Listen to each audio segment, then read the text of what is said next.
நம்ம எல்லாரும் நம்மள சுத்தி இருக்க அப்பா, அண்ணா, தம்பி, சித்தப்பா, பெரியப்பா, ஃப்ரெண்ட்ஸ், பாய் ஃப்ரெண்ட்ன்னு இவங்க எல்லாம் கோவப்படுறத ரொம்ப ஈஸியா பார்த்துருப்போம்.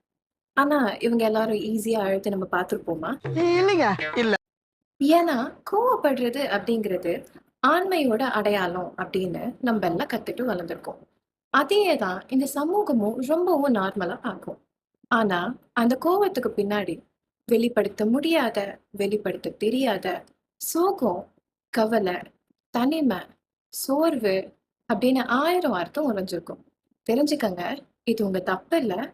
நான் நம்மளோட கோவம் அடுத்தவங்கள பாதிக்கிறது சரின்னு சொல்லல. ஆனா, இதுக்கு பின்னாடி இருக்க உளவியல ஃபர்ஸ்ட் புரிஞ்சுக்கலான்னு சொல்றேன். இந்த மென்ஸ் ஹெல்த் மந்த்ல உங்க கான்டாக்ட்ல இருக்க மென் எல்லாருக்கும் இத ஷேர் பண்ணி, அவங்க ஹெல்த் உங்களுக்கு ரொம்ப முக்கியம்னு சொல்லுங்க. ஏன்னா மென்டல் ஹெல்த்தும் ஹெல்த் தான். வாங்க சைக்காலஜி பழகலாம்.